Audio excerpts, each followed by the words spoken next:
Welcome to this on-demand recording of one of our most popular workshops, Why You Fight Change and Change Fights You Back, because isn't that the truth?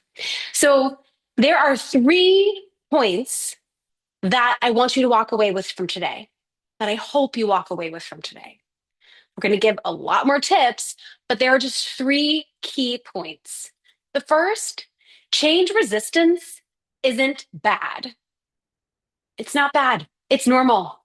You should expect it, anticipate it. It is a predictable effect of change. It's a sign that they care. It's data for inquiry, which brings me to point 2. All human behavior makes sense with enough information. If you're wondering why they are resisting a change, why you're resisting your own change, remember that all behavior makes sense with enough information. So get curious.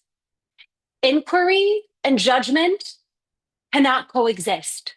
Said another way, curiosity and judgment cannot coexist, and only one builds trust. The third, to quote Ken Burns, history is our greatest teacher. And that is true in the case of change. Your history and your employee's history and the organization's history. Your history with change, their history with change led by you or led by a prior leaders in that organization or another organization. So their entire history with change and the history that your organization has accumulated over the years with their or with its series of change initiatives. Because that is going to determine how they react to the change, how you react to it, whether they or you believe that you can be successful leading this change, that the organization will see it through, that they can see it through and do it. All of this means that organizational change is individual habit change. Organizational change is individual habit change. If you remember nothing else, remember that. Now, we often think of habits as just behaviors.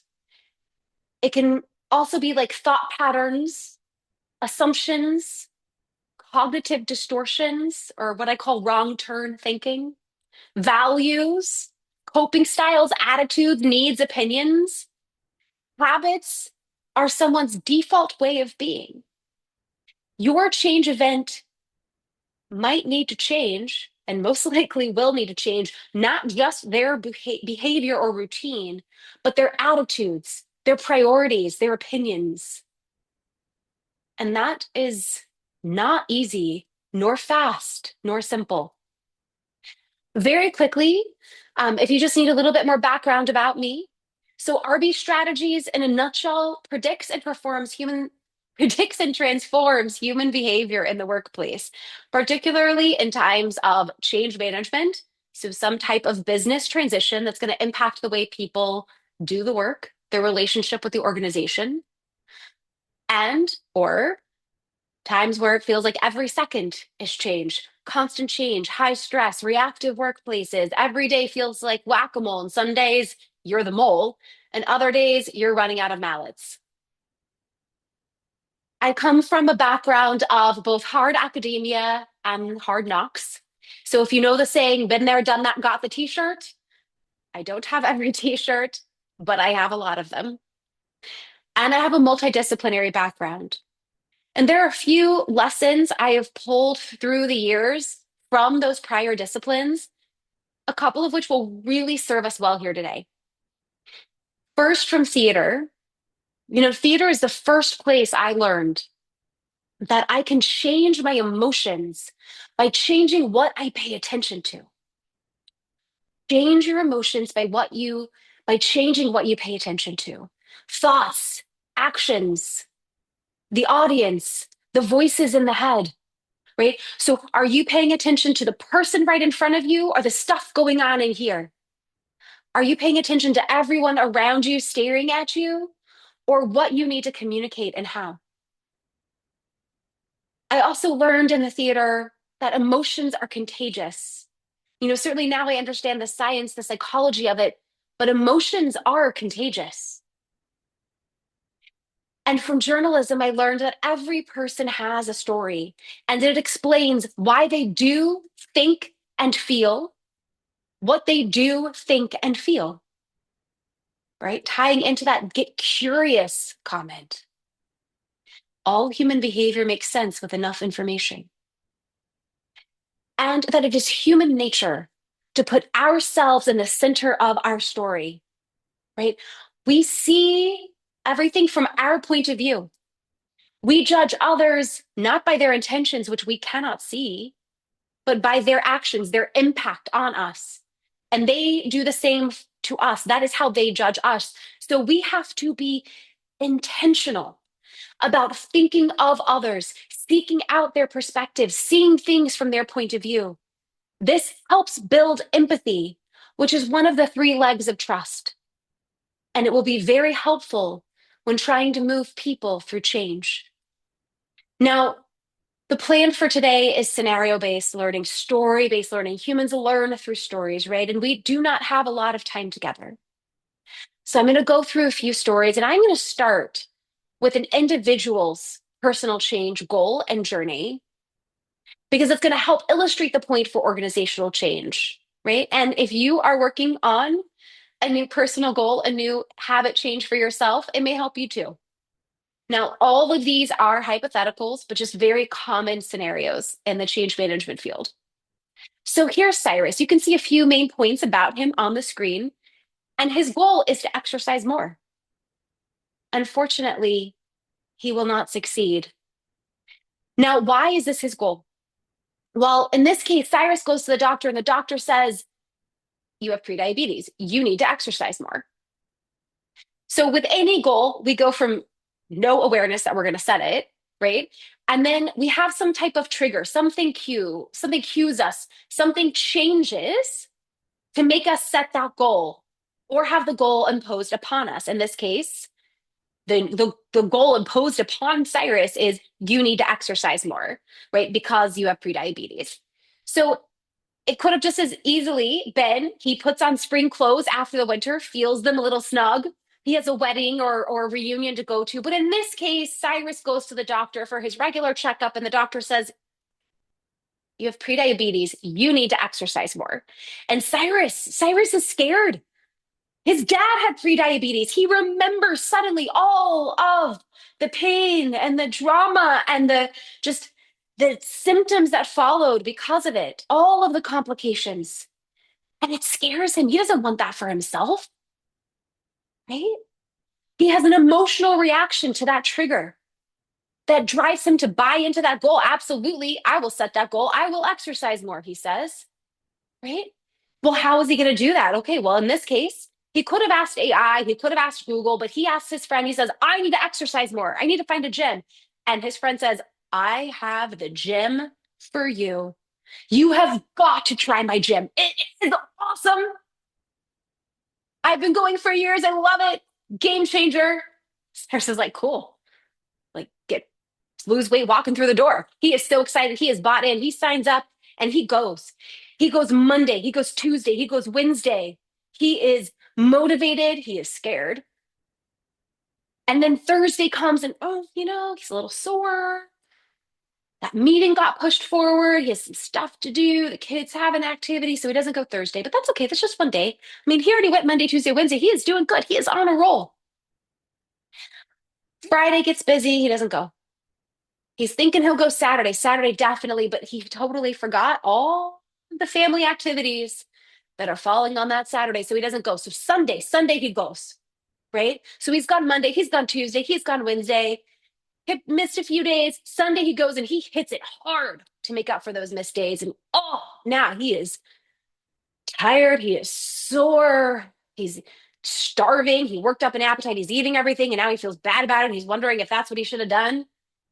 He's like, man, I cannot skip any more days. When I skip days, it hurts, right?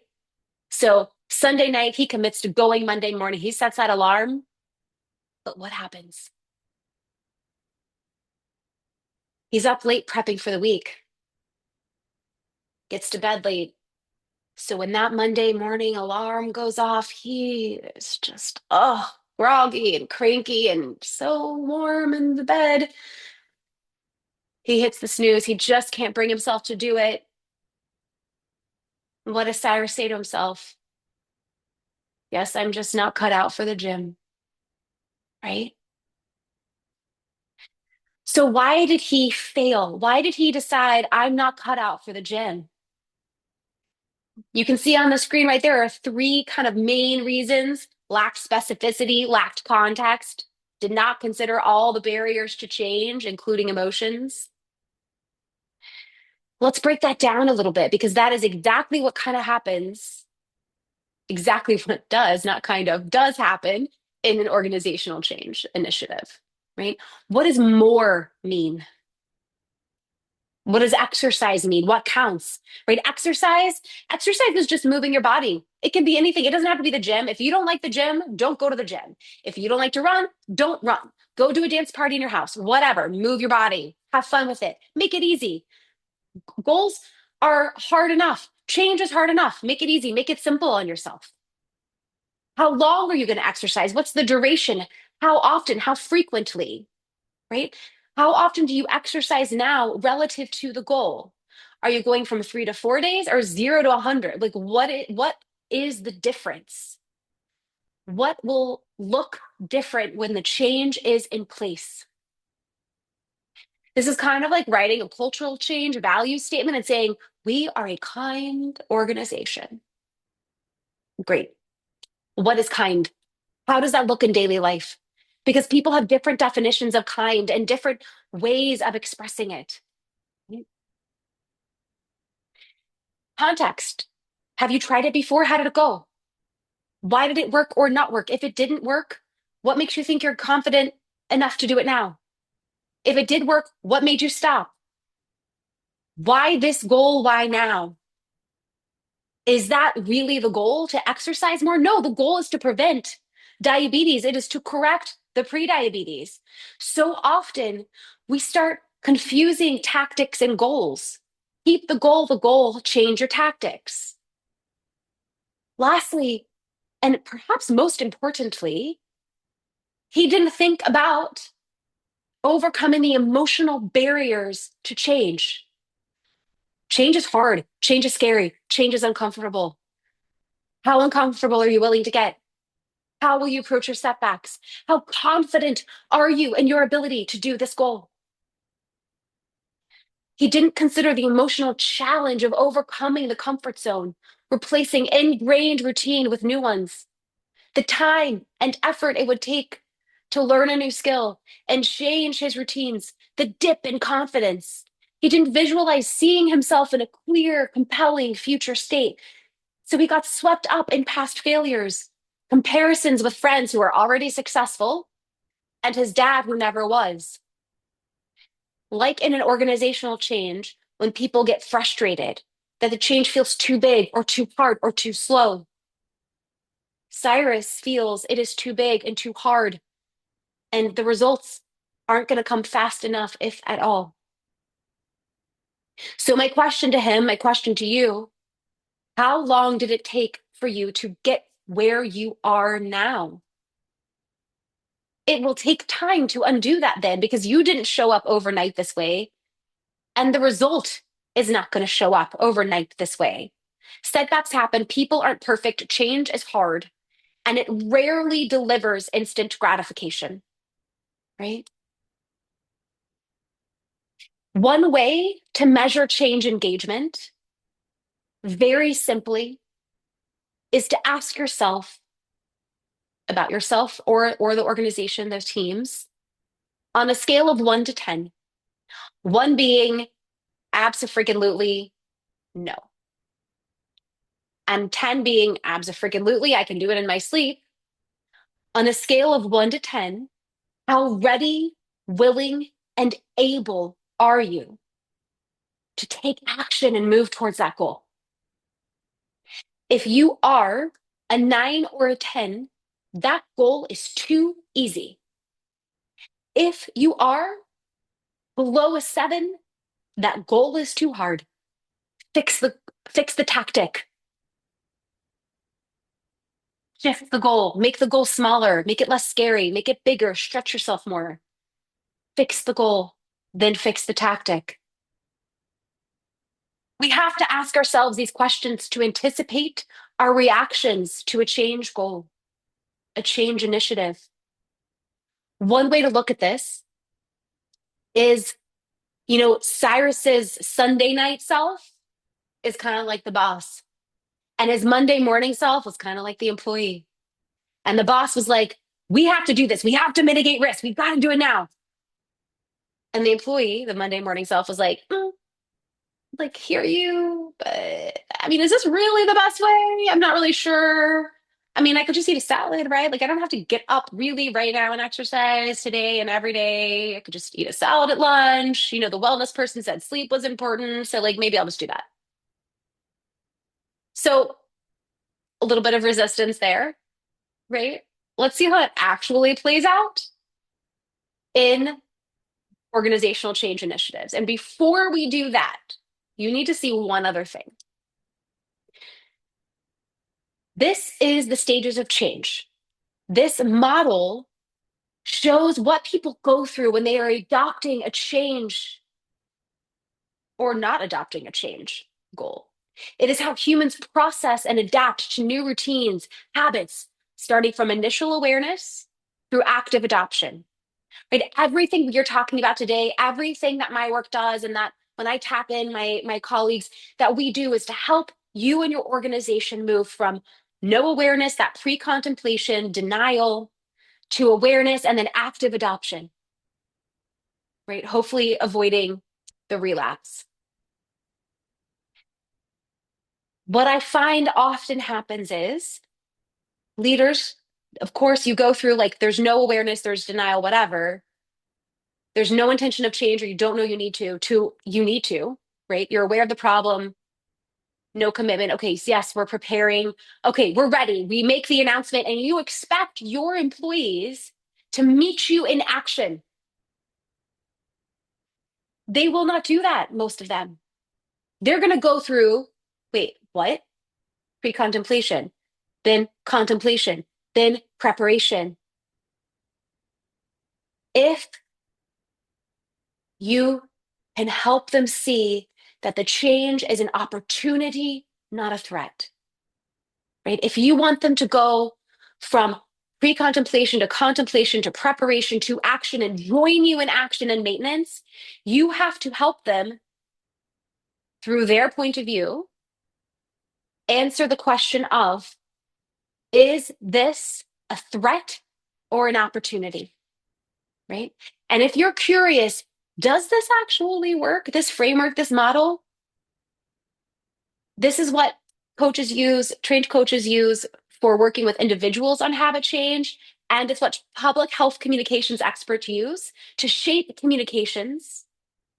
Hint, hint, you can use this to shape yours, to get people to make it culturally vile to not wash your hands after you go to the bathroom, to stop smoking, to brush your teeth at least once a day. We're still working on flossing, to use your seatbelt, right? So this works.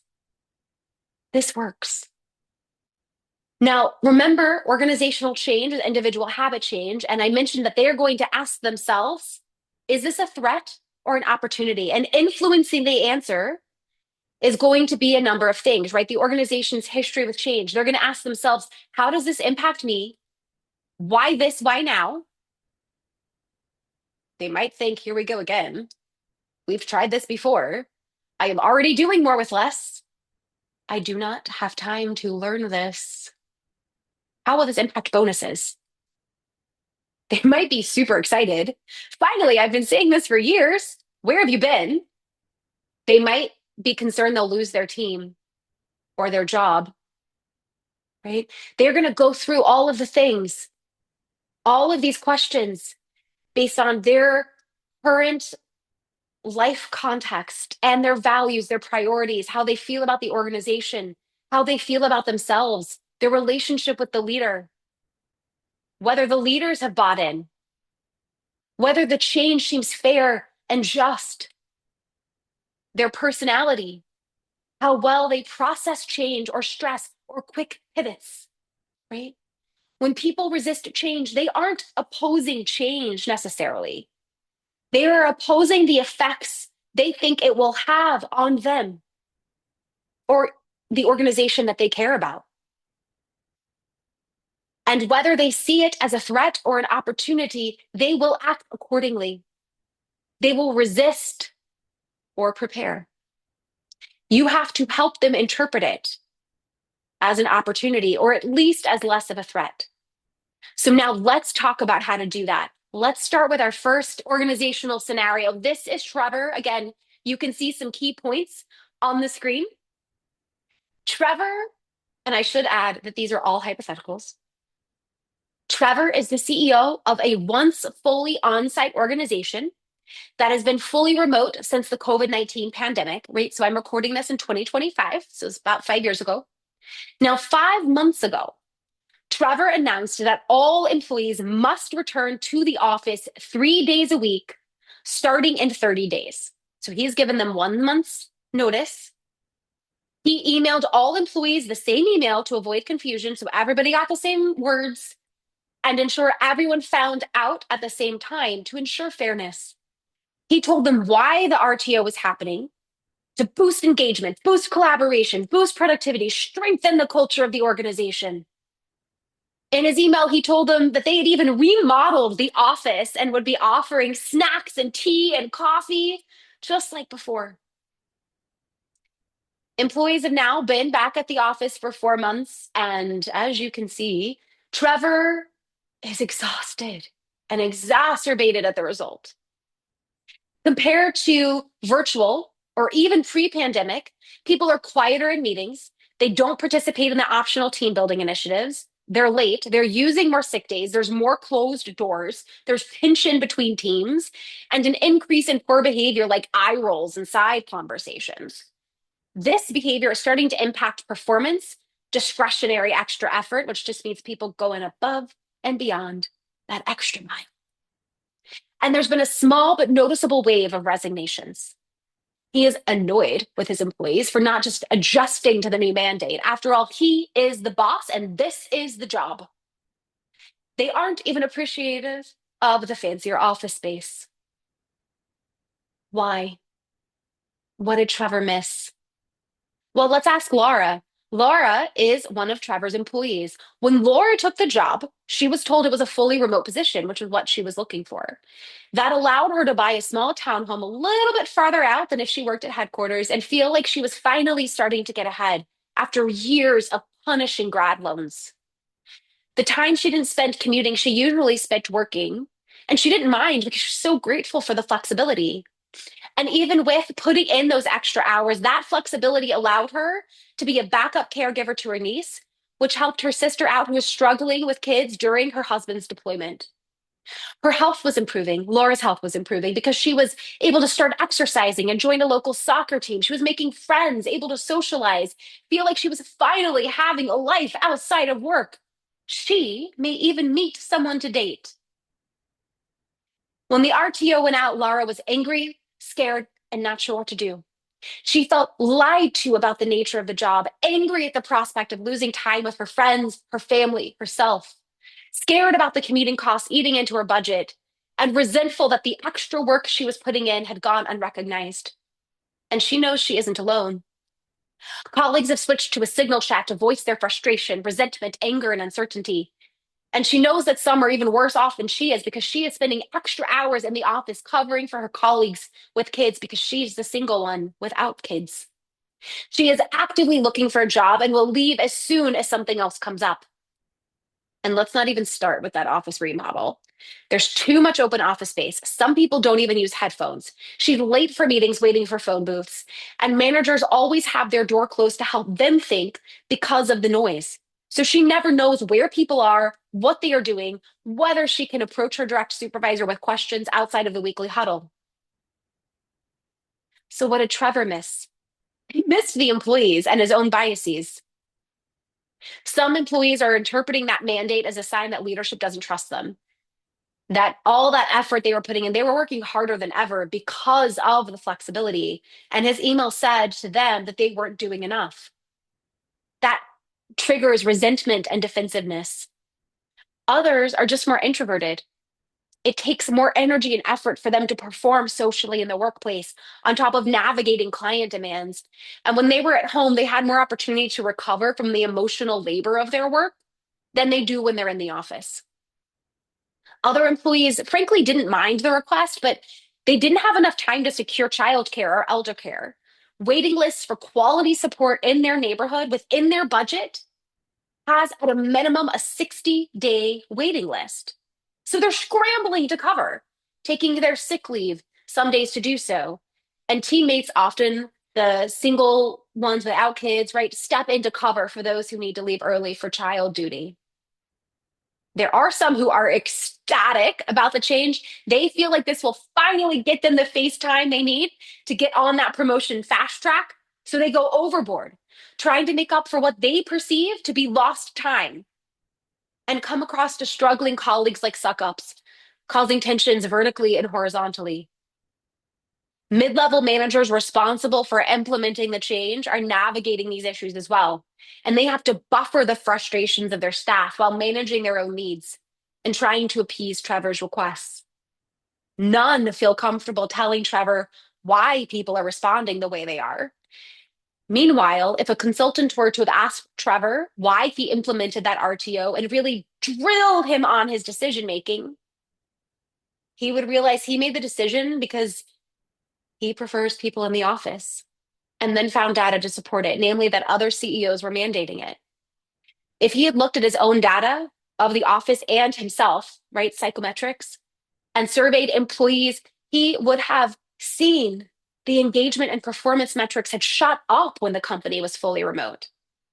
Instead, he made a decision based on his emotions, his biases for the good old days, because he feels comfortable with that. That's how he knows how to lead, how he knows to measure employee performance. So it was easier to latch on to an RTO than look more deeply at the issue in himself. So, a few key points in summary of this one. Trevor failed to recognize his own blind spots and biases.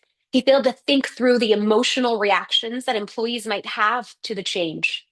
He failed to consider the contextual roadblocks that employees might have in trying to comply with the change. He failed to support his mid level staff on implementing the change, getting their buy in, creating a psychologically safe culture where they felt comfortable giving him honest insights. 75% of organizations are adopting a top down approach to change. Changing mindsets and attitudes is the biggest barrier to change success. Following that, our corporate culture, understanding complexity, shortage of resources, lack of commitment of senior leaders, lack of change know how, lack of employee motivation. All but one of those that I listed, the shortage of resources, are people related challenges. And those challenges are predictable because they are predictable reactions to change. Wouldn't you like to predict that so that you can get in front of it? 73% of change affected employees experience moderate to high stress. 73%. And workers experiencing change related stress perform 5% worse, which means that 73% of your employees are likely working 5% worse if you are running a change initiative. And the average is about 3 to 5 change initiatives at once. Often it is the frequency rather than the scope, meaning people can feel stressed not just because of a big change, but because of and often because of all the little changes that add up, right? It is just becomes too much. It's like collecting pebbles in the shoe and trying to continue to walk, right? One little pebble, but all the little pebbles, it just becomes too much. So let's look at another scenario. Kenji, a technically strong employee, Kenji is promoted to a mid-level management role. Some members of his new team, so his new direct reports, are former peers. He has deep expertise, but minimal leadership development training. As pressure from that managerial sandwich grows, he doubles down on his approach, right? Working harder, not differently. His team starts resigning, pushing back, requesting transfers, starts quiet quitting. He starts pulling 12-hour days, 7 days a week to make up for the failures of his team, which he's starting to think might be on purpose. Senior leadership is now questioning whether they made the right choice in promoting Kenji.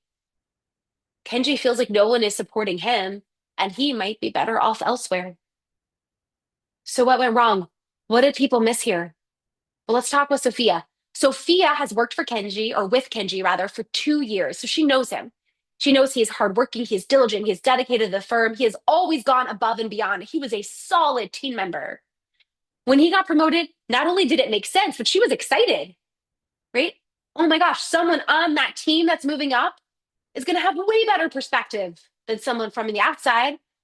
They're going to, that person promoting up Kenji, he knows the team.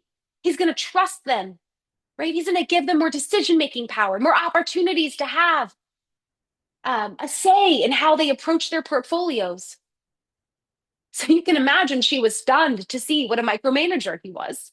She finds him to be a terrible boss, controlling, condescending, curt to the point of rudeness. He finds every opportunity to criticize their work, she feels like. And the more he criticizes, the more on edge people become, which increases the mistakes. They never made mistakes like they're making now. She's doing the best she can to pick up the slack and cover for the errors, trying to catch things before he does. But I mean, she can't be everywhere at once. Work was her refuge from a stressful home life, but lately it has been utter hell. She's not sure how long the team can take it. And it seems like senior leadership is blind to the problem because they don't hear anything from above. If she didn't need the insurance for her son, she would quit yesterday. So, what did Kenji miss? Kenji lacks strategic self awareness and emotion regulation. He doesn't realize that his efforts to prevent failure and prove that he deserves the role are coming out as controlling and eroding trust. His strength of diligence and dutifulness, which served him as a deadline driven employee, are coming across as liabilities as a people manager. He doesn't connect the dots between his current leadership style and the fact that he has always looked young for his age, which has made him overcompensate for the doubt that he believes others have in his abilities.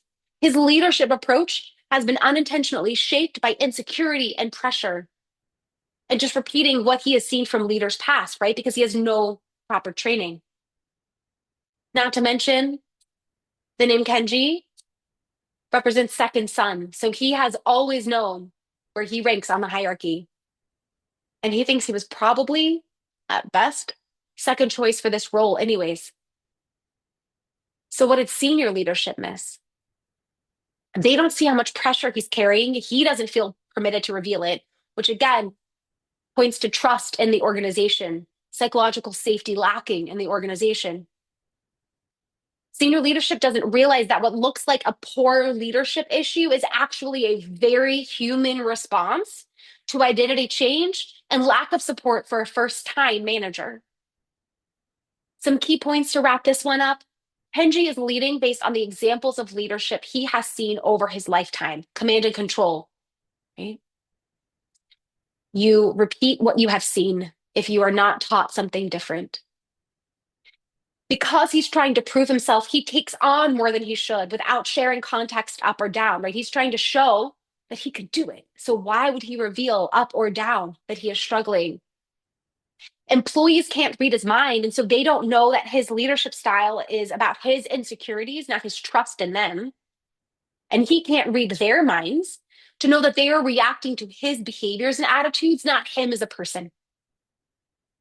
Senior leadership failed to provide training to support the transition and create a workplace where people feel comfortable giving feedback and asking for help. In our final scenario, we'll meet Rebecca. And then we'll talk about how to fix these very predictable problems. So, Rebecca, again, you can see some main points on the screen. Rebecca becomes the new CEO after the founding CEO retires. The former CEO used a transactional top down leadership style where decisions were centralized and employees operated with very little autonomy. Rebecca is the first female CEO in the company's history and the only woman on the executive team. The board has made it clear that they expect a shift toward a modern and collaborative leadership culture. Rebecca introduces a leadership approach that emphasizes greater autonomy across teams, independent decision making. In fact, it's why she got hired. It's what she was known for at her other organization. She rocks at this, except she doesn't for some reason, because instead of performance taking off, it slows. Teams are hesitating more than ever on decisions, seeking more direction than ever before. There are complaints about lack of clarity. She hears snide remarks and other comments circulating about herself, and employees just wishing the old CEO was in charge, which is just baffling to her. She grows frustrated that people aren't stepping into this autonomy that she is offering. I mean, every leadership book and blog says give your people autonomy, but hers don't seem to want it. Tensions are increasing between her and several of the senior leadership team members. The board is doubling down. We have got to hit these numbers. We're coming up on Q whatever report. You have to accelerate this transition, turn things around. And Rebecca's at a loss, right? So to fix it, she introduces an AI tool to help employees step into this autonomous culture she's trying to create, right? She sees it as a way to streamline work, reduce bottlenecks, nudge employees to step up, except it backfires. It just further exacerbates everything she's seeing, right? Performance, behavior problems, it just makes it worse. Why? What did Rebecca miss? Well, Josh will tell us. Josh has spent his entire career under the previous CEO's top down leadership model. He learned early that taking initiative could backfire, so he became very skilled at following direction, not making independent calls. Now, with Rebecca's approach, he feels unsure of what good looks like. The expectations feel ambiguous, the boundaries are unclear. He's so worried about making the wrong decision because it could hurt his credibility or job security and his goal of moving into management one day. His direct leader is struggling too, so he can't really get clarity and support there because that manager was also conditioned by the previous CEO's leadership style. Unsure how much autonomy to give, how to coach others through new expectations. Some days the manager pushes for initiative because that's what they believe Rebecca wants. Other days, it just feels safer to revert to old habits and give overly specific direction. Josh can feel that insecurity or that inconsistency, and it reinforces his insecurity and uncertainty about what the right approach actually is. He wants to meet Rebecca's expectations, but doesn't know how to do that. And learning AI on top of everything else is just one step too far. It is overwhelming and scary because everything that everyone hears is that it's going to replace jobs and is bad for mental health. Plus, the answers are sloppy half the time. So he has to correct it. So, what did people miss? What did Rebecca miss? What did the board miss? Right? What are the key points here? And how do we prevent those from impacting our organization, our decision making? Well, hopefully it's obvious by now that Rebecca and the board, right, they are misinterpreting those setbacks. It's not defiance, it's not reluctance, it's fear, it's lack of clarity, it's skill gaps, it's lack of psychological safety. She doesn't recognize that overlapping change demands are just beyond their capacity. She's moving them into change fatigue, which is one way to get to burnout. With AI and the culture changes, it's just too much for them. Right? They have not been taught to hone the skill of those quick pivots, change engagement, change readiness. It is a skill. It is a skill you can learn. Right? That is the goal, not change management. But for leaders, change leadership, and for employees, for all of us, change readiness. She is also missing, and the board missed this as well. At her last organization, she inherited that culture. She did not build it from something else. It is very different to lead a culture compared to changing a culture. That requires different skills, pacing, and expectations. She is underestimating the strength of, we'll say, the ghosts of leadership past, right? Those ghosts, they can outlive many of us. Lastly, the pressure from the board is just triggering all sorts of her own stress responses, her typical coping patterns of, like most leaders, action oriented, drill down, push harder. And it's really triggering something that she learned from fellow female CEOs years ago, which is that oftentimes, or at least historically, boards put the first female CEO into place when they feel like they have nothing else to lose. And she has everything to lose. She also didn't honor the past when she made those changes. And so people who liked the old CEO and liked the organization feel like she is just parachuted in, which has cost her trust, which means lack of buy-in. The board just missed all of that, right? And just their pressure to see quick results has undermined the ability for anyone to look more deeply at the root causes, to really run a diagnostic about why this isn't working. Essentially, right, working harder instead of working differently. So let's talk about what to do differently. Remember, organizational change is individual habit change, which means it is a people process, not just a paper process. So if nothing else, consider the employee's change journey. You build customer buying journeys. Do the same with your employees. In general, I find that most leaders never ask themselves, how do we get our employees to buy into us every day? You do that to get the customers to recruit and retain, but why not your employees? You need them to say yes to you, even in an employer's market, right? When they don't, that's quiet quitting. Leadership is not a title. It is getting things done through others. And do not do that without people buying into you, without them trusting you, without them feeling safe to follow you into the unknown. And change is an unknown.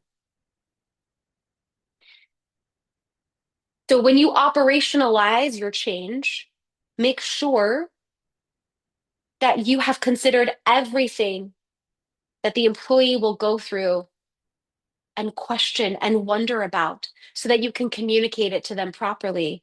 Remember, to help them determine that it is an opportunity, not a threat. One way to do this is to fill out a worksheet like this. And this comes from the work of Julie Hodges. You can do this in two ways. You and your change agents can do this as you are thinking about the change, crafting the change, developing the communications, all of that process. And you can also use it to help employees, leaders, managers, teams make sense of the change. So when you do this, you will ask yourself and have them ask themselves, okay, thinking about the relationships, the roles, your status, work habits, methods, systems, processes, what will they keep, right? What do they have now and will still have after the change? What will they lose, right? So they have it now, but they're not going to keep it. What will they gain? What do they not have, but will get? And what are the net benefits? There should be net benefits. What are they? If nothing else, do this. These questions and related questions will help you understand resistance when it happens. It will help you with your internal strategy for communications and training to close some of those skill gaps. Now, if you want to move to some varsity level, Let's talk about how you honor the past, right? Add on, not tear down. Move from this mindset of that old leader was wrong or you were wrong to the world shifted. So you might say, under previous leader's name, we accomplished X, Y, and Z. That got us here. You all invested in that strategy and you built capabilities that still matter. And we have a solid foundation to respond to the changes coming at us that require us now to pivot. That recognition helps people feel seen and respected. And then you shift what is different, explain it from the external context, not an internal failure, right? Yeah, well, the past leader failed to respond to this, and now we're in the hole, right? It's, hey, the market, the customers, the competitors, they've shifted. So we need to evolve. Foundation is solid. We're building on it differently because conditions have changed, needs have changed, expectations have changed, but we have got this. Don't imply that the prior leader missed obvious things. Don't position yourself as the hero parachuting in to save the day. This approach reduces defensiveness and resistance. It builds trust in your fairness. People focus on new direction, not protecting old choices. Remember, there are some of them, maybe many of them, that liked the old boss, aren't really sure about you yet, and like the organization, they want to protect it. They aren't really sure about this new thing that you were talking about. It also models emotional intelligence. Another varsity move, take your understanding of your people up a notch. Not just who are they, what do they have a family, etc., but how do they respond to uncertainty, pressure, ambiguity, speed? There are psychometrics like the ones that I use that can help you understand that. How full is their plate right now? Are there overlapping changes already underway that are just going to really reduce their bandwidth? What is their bandwidth realistically for learning something new while they are still doing their job? Do they have caregiving responsibilities? Are they about to go on paternity leave? Right? Are they taking classes at night that you are paying for as part of their professional development benefits? Right? What is going on in their world? Where are their skills currently at? Where are their gaps for what you need them to be for this new change? Do you need to upskill anybody? Do you need to shift them around with the reorg? Like where are you at with that? What motivates them? What are their priorities, their passions, their values, their aspirations in the organization? How can the change connect to that? And this is where you really want to leverage their direct supervisors, not only because it's more scalable, but because message and messenger matter. And they want to hear, typically, employees want to hear this vision from the CEO. And they want to hear what's in it for me from the person that knows them best, that works with them every single day in the trenches, their direct supervisor. Ask, don't assume. One-on-one conversations surface reality that surveys miss, right? Typically, people are going to fall into one of four categories. The spectators, they support it, but don't have the skills. Sleepwalkers, they don't support it and they don't have the skills. Cynics, they don't support it, but they have the skills. And players, yes to both, support it and skills. Where are your people? Can you map them? Right? And then you can use that stages of change. I'll show it again here a little bit later. You can use that stages of change to move people, hopefully, from spectators and sleepwalkers and cynics to players, right? Craft that upskilling strategy. Another varsity move is invite them to the table. They see things that you don't. People closest to the work know what will break, what matters, and what you're missing. Contribution builds commitment. When people help shape the change, they own it. When change is done to them, they resist it. If you remember Cyrus, change was done to him. The doctor said the change was exercise. The doctor could have said, hey, you have prediabetes. Here are three things you can pick from. Where do you want to start?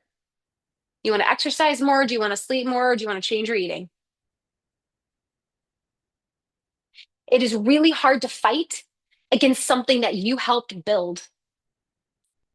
Remember that you need their permission, their buy-in to lead, right? Because as I said, leadership is not just a title. It is getting things done through other people. So asking for ideas and feedbacks, it signals respect. It says that their judgment matters. It's what helps build followership. Their implementation is better. Changes designed in the conference room often fail in execution. You have to get input from everyone. And remember, you are probably getting, just because of your own habits and biases, you probably go to the same people for advice. So bring in the unusual suspects. Get as many voices as you can. Run focus groups, right? Have a consultant do it. That's something that I do. Run those focus groups, interview employees, have one-on-one conversations, pilot things out, test drive them, figure out what you are missing from what they see could work well or break in execution. Invite them on the journey with you. So invite them to the table to talk and plan and shape and craft, and then make them want to come with you on this journey, right? Like nobody wants to go to a party that sucks. Make the change seem amazing and fun and easy. Invite them to go to this new place with you. Remember that people do not resist change, they resist being changed. Don't force them, don't impose it on them, invite them to the party. You've all heard, I am sure, the saying, you can lead a horse to water, but you can't make it drink. The rest of that is, but you can salt their oaths so they are thirsty. Make the change compelling and simple to execute. Feel safe to try and fail as they get better at operating in the new normal, because we all J curve. We all aren't very good when we started something new, and then we are amazing when we push through, even push through the good to the great, right? Make it feel normal. To do that, go back to that stages of change. Leverage it in your communications. Use it to help you inform your skill building. The rule of seven in marketing is a really good heuristic here, because as a rule of thumb, you are going to need to repeat your messaging, and people are going to be at different stages at different times, and we can shift up and down. So you're going to want to say things 7 times, 14 times, many different ways across many different mediums. And remember, the message and the messenger matter. I'm going to share a few final points and then a metaphor to tie this whole thing together. The first is build engagement early and continuously. No, not everyone gets a vote, but you can give everyone a voice. And you want that voice because their insights from various perspectives may identify negative implications of the change that you would not have been able to identify from where you sit. Foster collaboration and co-creation and experimentation so change is done with people, not to people. Remember, it is hard to fight change that you helped create. Encourage dialogue rather than one-way top-down communications. Reduce the risk of burnout and change fatigue with employee feedback surveys and sessions, empowering direct supervisors to report up what they are seeing on the ground, adjust accordingly the pace, communications for understanding, coaching and training for skills. Develop your managers as day-to-day change leaders, not mere implementers. And now here is that metaphor. It comes from a book by Chip and Dan Heath, How to Change When Change is Hard, and it is mostly for individual goals and habits changing. But I think it is absolutely relevant for organizational change as well. Think of each person as having a rational writer, the head, an emotional on a path, which is the environment around them, the habits that they have formed. And remember, habits are not just behaviors, right? It's all the self-talk, it's our values, all of those things. that we carry with us, our default way of being. To make change happen, you have to direct the writer, reduce mental overload, give clear, simple direction, and point to a specific destination that doesn't suck, so people know exactly what to do next. You have to motivate the elephant, connect the change to what matters to people, acknowledge their fears, break the change into small, winnable steps that feel doable, right? The scale of 1 to 10, just enough to stretch, but not so much to scare and overwhelm. And then shape the path, remove friction, redesign processes and defaults, and surround people with cues and tools and peers that make the change the new way of working, the easiest way. With that, you don't lead by hitting people over the head. That's assault, not leadership. Thank you.